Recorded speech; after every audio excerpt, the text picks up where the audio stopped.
Welcome to prime nine insider. నేను రాజు. ఆంధ్రప్రదేశ్ రాష్ట్ర రాజకీయాలు రోజు రోజుకి ఒక జుగుప్సాకరంగా తయారవుతున్నాయి. రాష్ట్రం అభివృద్ధి చెందాలన్నా లేకపోతే రాష్ట్రంలో సంక్షేమ పథకాలు నడవాలన్నా చేసేటటువంటి వాళ్ళకంటే వాటిని విమర్శించి అడ్డుకునేటటువంటి వాళ్ళ సంఖ్య రోజు రోజుకి ఎక్కువైపోతుంది. మరి ఈ నేపథ్యంలోనే నవతరం రాజకీయాల్లోకి రావాలి, ఎట్ ది సేమ్ టైం సొంత భూమి కోసం, పుట్టిన ఊరు కోసం యువత ఏదో ఒకటి చేయాలి, అందులో భాగస్వామ్యం కావాలి. సో ఇదే నినాదంతో పవన్ కళ్యాణ్ ఔత్సాహికులైనటువంటి యువతను ఒక కార్యక్రమంలో భాగస్వామ్యం చేసే దిశగా ఆయన కొన్ని కొత్త అడుగులు వేస్తూ ఉన్నారు. ఆయన తాజాగా సేనతో సేనాని మన నేల కోసం కలిసి నడుద్దాం అనేటటువంటి ఒక కార్యక్రమానికి శ్రీకారం చుట్టారు. ఈ కార్యక్రమం ద్వారా ఎస్పెషల్లీ యువత ఎవరైతే ఉంటారో ఈ యువత రాష్ట్ర అభివృద్ధిలో ఆ యువతని భాగస్వామ్యం చేసేటటువంటి ప్రయత్నం చేస్తున్నారు. చంద్రబాబు నాయుడేమో P4 పేరుతోటి రాష్ట్రాన్ని అభివృద్ధి చేసేందుకు అవసరమైనటువంటి చర్యల్లో భాగంగా ఆయన ఒక సిద్ధాంతాన్ని ఎంచుకున్నారు.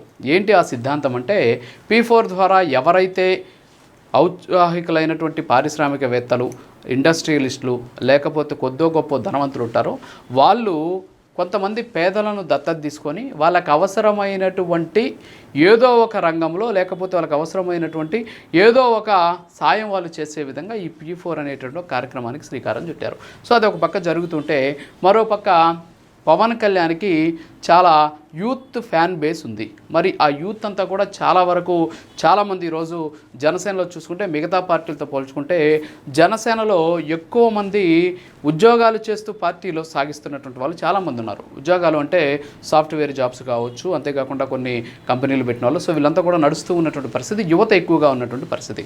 మరి ఈ సందర్భంలోనే వాళ్ళని కూడా ఆంధ్రప్రదేశ్ రాష్ట్ర అభివృద్ధిలో భాగస్వామ్యాలు చేస్తూనే ఎట్ ది సేమ్ టైం రాజకీయాల వైపు వాళ్ళు నడిపించాలి అనేటటువంటి ఒక ఆలోచనతోటి పవన్ కళ్యాణ్ ఈ కార్యక్రమానికి శ్రీకారం చుట్టారు. ఎవరైనా సరే ఔత్సాహికులు అంటే ఇష్టం ఉన్నటువంటి వాళ్ళు ఒక QR కోడ్ ఇవ్వడం జరిగింది. ఆ QR కోడ్ని స్కాన్ చేస్తే అందులో చేరే విధంగా జనసేన పార్టీ ఇప్పటికే దాని మీద ఒక ప్రచారాన్ని స్టార్ట్ చేసినటువంటి సిచ్యువేషన్ ఉంది. అసలు ఎందుకని ఈ సేనతో సేనాని అనేటటువంటి కార్యక్రమాన్ని పెట్టారు? అసలు ఏంటి మన నేల కోసం కలిసి నడవడం ఏంటి అనేటటువంటి దాని మీద సర్వత్రా చర్చ నడుస్తుంది. ఎందుకంటే రాష్ట్రం అభివృద్ధి చెందాలి అంటే అన్నీ కూడా ప్రభుత్వం చేసేటటువంటి పరిస్థితి లేదు.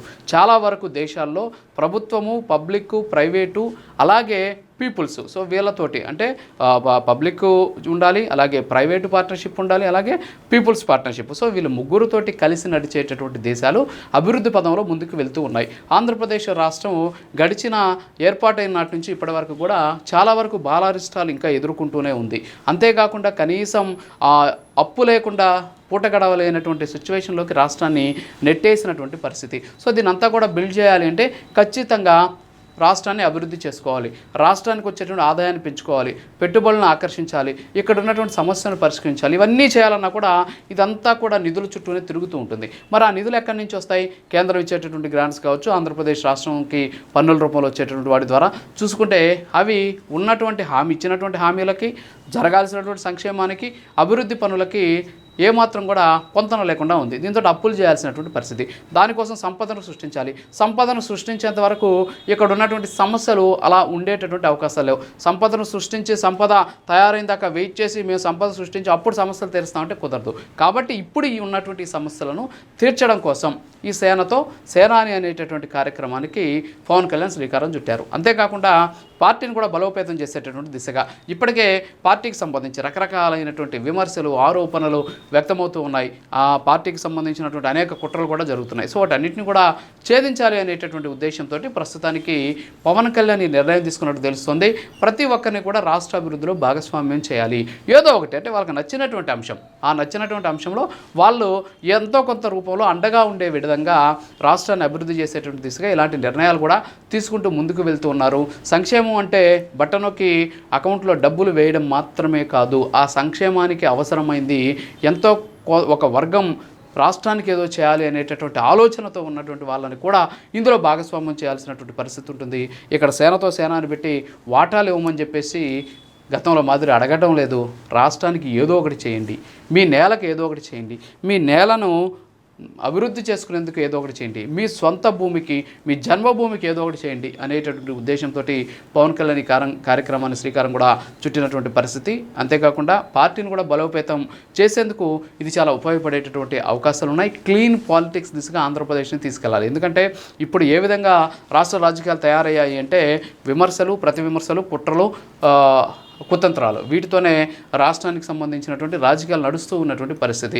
ఎమ్మెల్యేలు కావచ్చు, ఎంపీలు కావచ్చు, మంత్రులు కావచ్చు, వీళ్ళంతా కూడా సరైనటువంటి పరిజ్ఞానం లేక, రాజకీయపరమైనటువంటి ఆలోచనలు చేయలేక, చదువు చాలా తక్కువగా ఉన్నటువంటి వాళ్ళు ఎక్కువ మంది ఉండడం కారణం చేత రాష్ట్రంలో క్లీన్ పాలిటిక్స్ దిశగా అది వెళ్ళలేకపోతుంది. సో క్లీన్ పాలిటిక్స్ చేయాలంటే ఒక కొత్త తరం రాజకీయాల్లోకి రావాలి. ఆ కొత్త తరం ఎలా ఉండాలంటే చదువుకొని ఉండాలి, రాజకీయాల మీద అవగాహన ఉండాలి, ప్రజా సమస్యలను పరిష్కరించాలనేటువంటి ఆలోచన ఉండాలి, అభివృద్ధి చేయాలనేటటువంటి తలంపు ఉండాలి. సో అలాంటి వాళ్ళకి మాత్రమే రాజకీయాల్లోకి వస్తే ఆ రాష్ట్రం అభివృద్ధి చెందుతుందని భావించినటువంటి జనసేనాని పవన్ కళ్యాణ్ సేనతో సేనాని అనేటటువంటి కార్యక్రమాన్ని శ్రీకారం చుట్టారు. సో ఖచ్చితంగా ఇది సక్సెస్ అయితే మాత్రం ఆంధ్రప్రదేశ్ రాష్ట్రంలో అనేక సమస్యలు ప్రభుత్వంతో సంబంధం లేకుండా ఆ సమస్యలు పరిష్కారం దిశగా ముందుకెళ్లేటటువంటి అవకాశాలు కనిపిస్తున్నాయి. ఇది వాటి ఇన్సైడర్. మరో ఇన్సైడర్ మళ్ళీ కలుద్దాం. నమస్కారం.